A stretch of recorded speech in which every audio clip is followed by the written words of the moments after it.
Jag tror för mig det bästa med cosplay är att jag får utmana mig själv ganska kreativt. Jag får liksom titta på referensmaterial i 2D. Jag försöker klura ut hur ska jag göra det på riktigt så det passar mig. Det tycker jag är väldigt roligt. Jo, och alltså, jag tycker ju att kulturen, alltså jag har ju lite växt upp i cosplay. Jag började med när jag var ganska ung och har hållit på och haft det liksom som en röd tråd i mitt liv.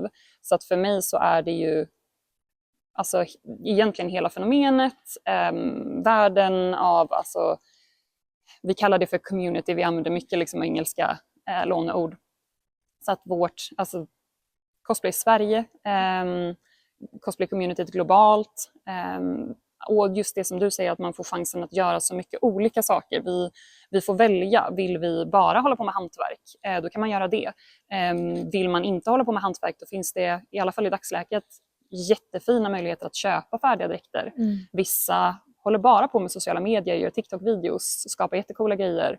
Vissa vill bara uppträda på scen.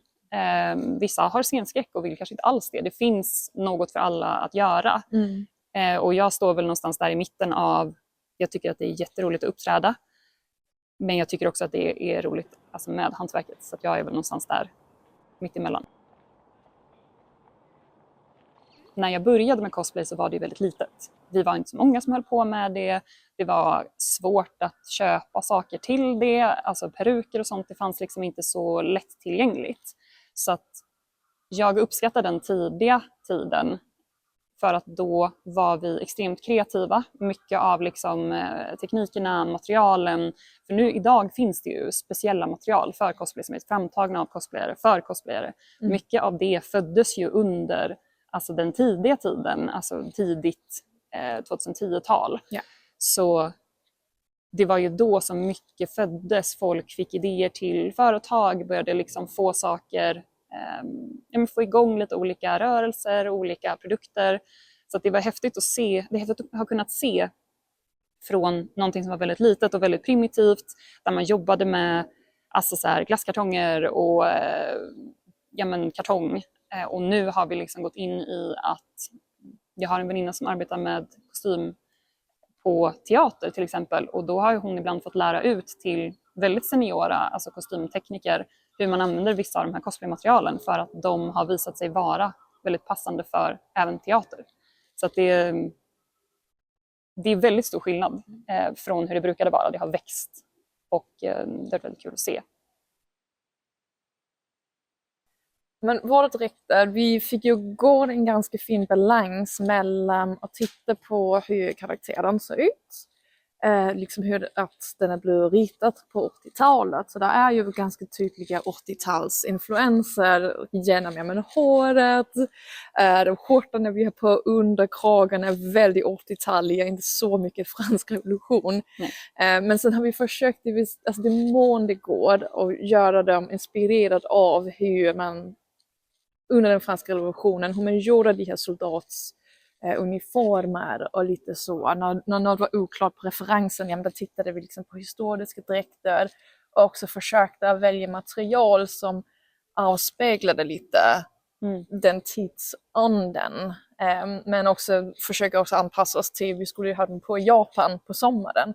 Så vi har också försökt att välja alltså ganska mycket naturfibrer till innerlagarna så vi kan tvätta dem oss. Ja, men precis. Det var prio var ju verkligen att de skulle vara så lika referensmaterialet som möjligt. Men så stod det mellan att vara liksom lite mer historiskt eller lite mer likt referensmaterialet, så gick vi ju för att likna referensmaterialet i och med att det var en tävlingsdräkt.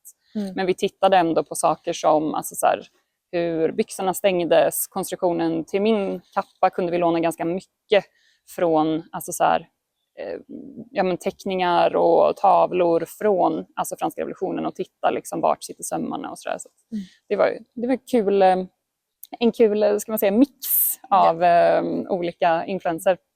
Så vi har lagt mycket vikt på sömnad för de här dräkterna. Och sen också vi har jobbat lite med gjutning i resin och göra vår svärd med lite olika material som vi inte har jobbat med förut. Så det var en utmaning. Ja, speciellt alltså, om man tittar på liksom, till exempel dina medaljer Nu är det väldigt populärt att 3D-printa.